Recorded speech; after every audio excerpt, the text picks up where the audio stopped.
I believe, allows us to see more and to a greater level why we've lived the kinds of lives that we've lived perhaps than any other. It is the mirror that our parents show to us through the course of our lives and the time that we spend with them. Through this mirror, we're asked to allow for the possibility, to entertain the possibility that perhaps, just perhaps, the actions of our parents toward us are mirroring our beliefs and our expectations of what may be the most sacred relationship we'll ever know in our lifetimes, and that is a relationship between us and our heavenly mother and father, or the male, masculine, female, feminine aspect of our Creator, however that's viewed. It is through this relationship, as we witness our parents, that our parents are showing us ourselves in that expectation and in those beliefs of that divine relationship. So for example, if we find ourselves in a relationship with parents where we feel we're judged constantly, or that we feel that our best is never good enough, there is a high probability that in that relationship, the truth of what's being mirrored is our belief within ourselves that we may not be good enough, or that we may not have accomplished that which has been expected of us through our perceptions of ourselves and our Creator. This is a powerful, it's a very subtle mirror, and it's a mirror that perhaps will tell us more about why we've lived our lives as we have than any other. The mirror that I'm about to share with you, for me, has had a tremendously powerful impact on my life, and the impact has had many implications. So I'm going to share this with you with a sentence, and then we're going to take that sentence and look at it from many, many different perspectives. We'll be discussing this mirror for a little while because the sentence is a mouthful. So the first thing I'll say before I do this is I'll say that there are few absolutes. There are always exceptions, and we're looking for patterns and generalities. So what I'm going to share with you, I'm going to ask you to look for patterns and generalities. As I share these things with you, if you feel something welling up inside of you that says, no way, there's a good chance you've just found a really powerful piece of information about your life and your history, and now you're being asked to choose whether or not this is the time to view it. If the answer is yes, you'll have the tools. If the answer is no, you've heard the tools. So if, as I'm sharing this with you, you feel this emotion, your body temperature heat up a little bit, your heartbeat might rise a little bit, your fingers may tingle, it's kind of like being in love. This may be what's happening, and the only way that you will have a response is when you are you're being shown something that that is so deep that you may have chosen to avert looking at it in the past. So what I'll say to you is this about this mirror, regardless of what you've placed here, and there's no judgment, good or bad, right or wrong. We're looking at the overall mirror in the world of polarity where we see pluses and minuses. There is a good possibility that the words that you've used to describe your parents now as an adult have very little to do with the people on this earth that you call mom and dad. There is a good possibility that the words that you've used to describe your parents on this earth, in those words, you're describing a mirror, and this is the mirror that your parents have held to you impeccably, providing you insight into the most sacred relationship you will ever know as you walk this world. There's a good possibility that the way you've seen your mother and father of this world represents a mirror of your expectations, the relationship you have with your heavenly mother and father. Now, there are many different ways to look at this, and we're going to go into this in a lot of detail, and we'll go through a little exercise. Is it possible? Is it possible that in inviting you, whether it was conscious or unconsciously, when your parents brought you into this world, you were invited to come to this world? Is it possible that with that invitation lives an unspoken responsibility that we've forgotten in our culture, that says those that will bring us or care for us in this world, the mother and father in this world are surrogates. They're the closest thing that we know to mother and father in our heavenly Creator. We know that our Creator in reality is genderless.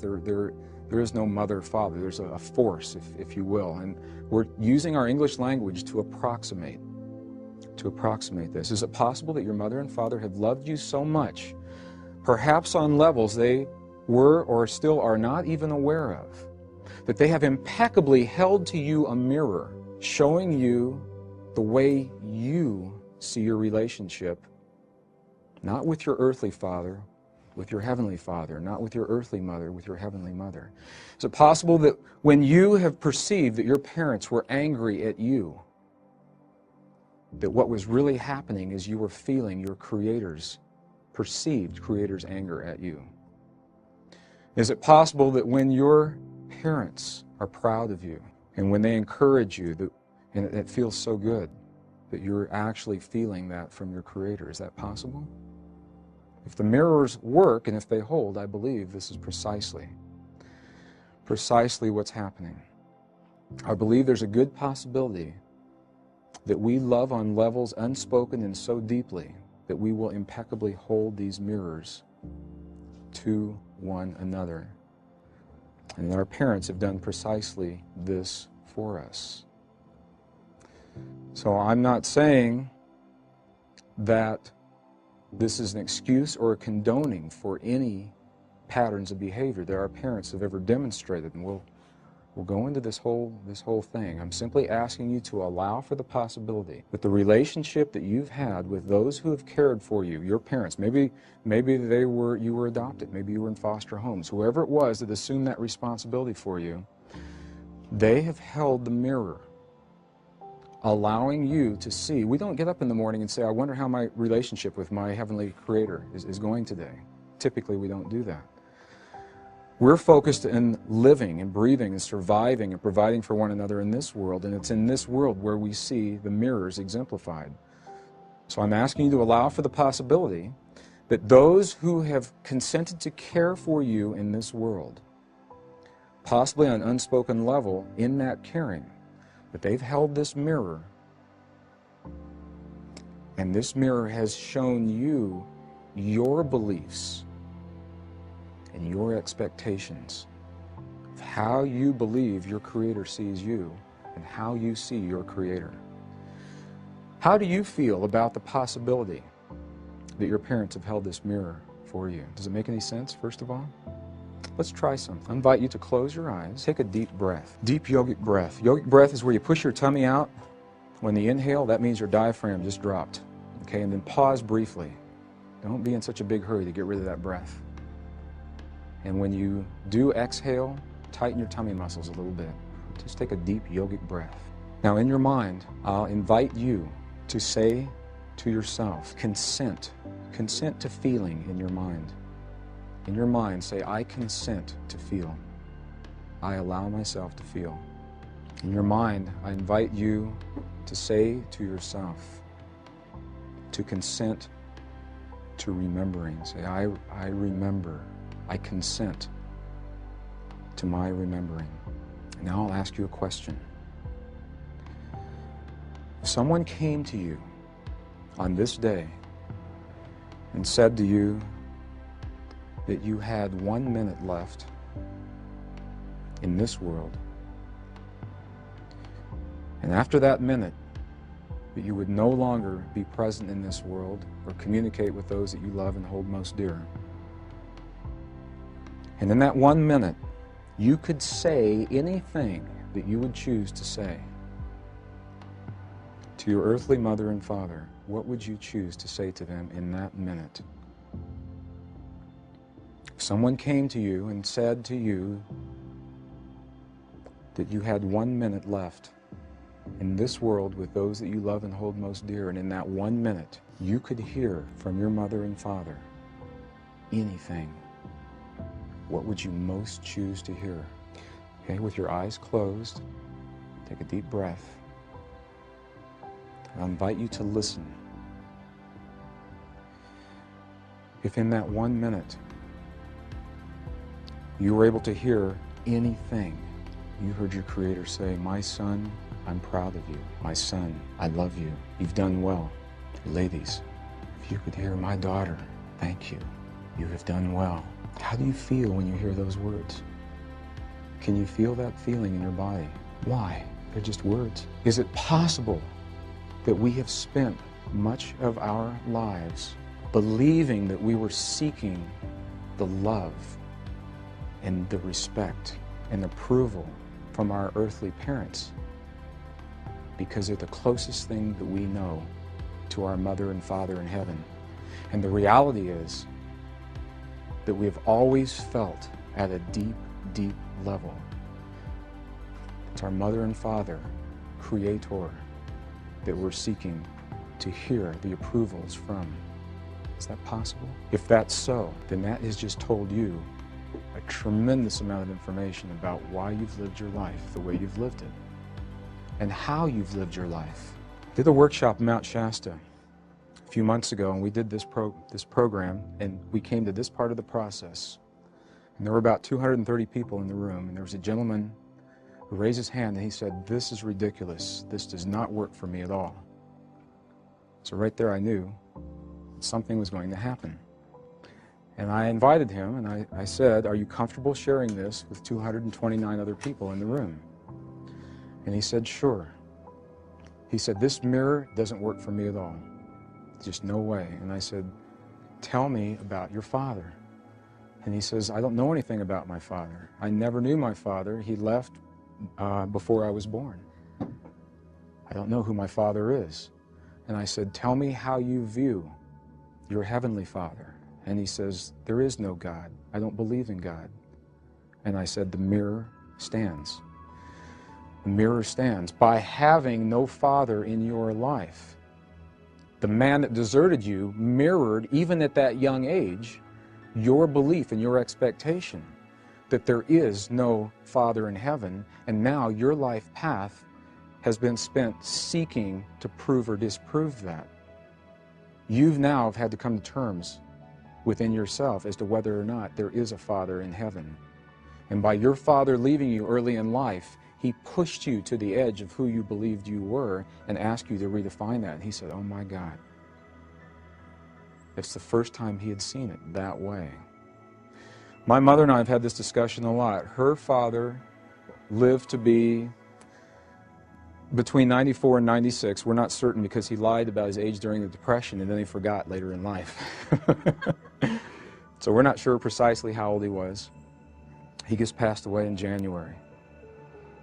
My mother was divorced in '66, and she spent pretty much each day of her life making a couple of trips to see her father when he was living at home, in his home.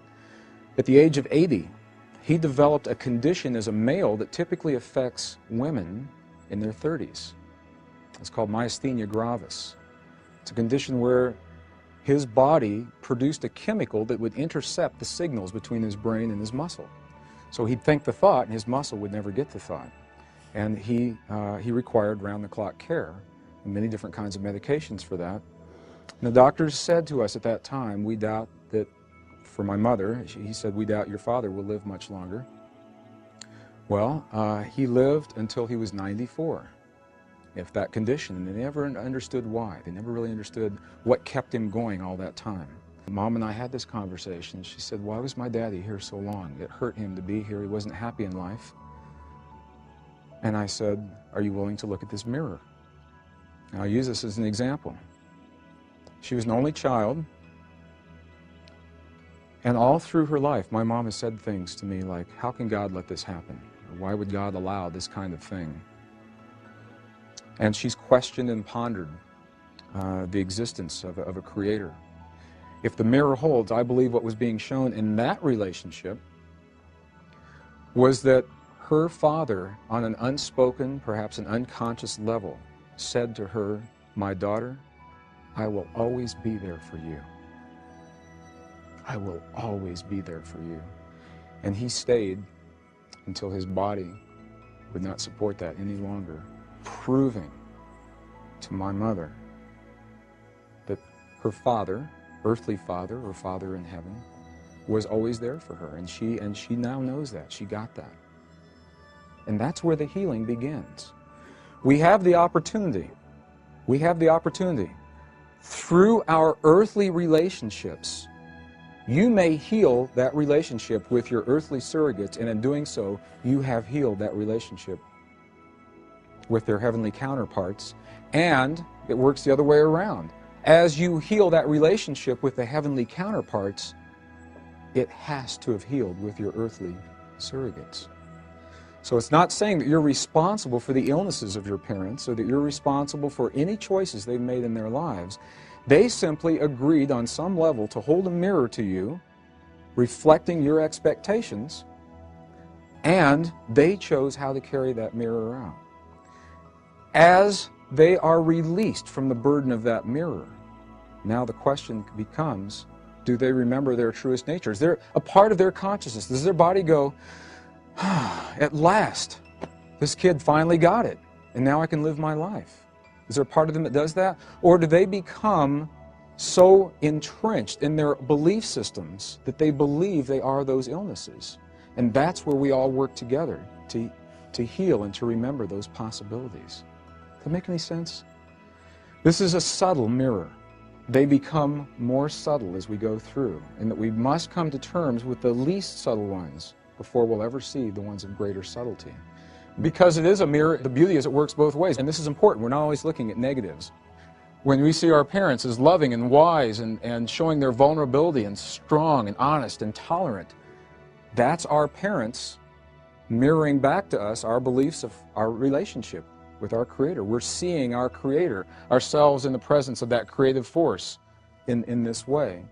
So I'm offering this as a possibility. It's subtle, it's powerful, it has rippling implications throughout your life, and I'll invite you, if it makes sense now, you have it. If it does not, file it away. And should there come a time in your life when your current belief system falls away, then you can go to the little file folder of this one, and you have a powerful tool. Okay? It's the mirror of Mother, Father, Creator.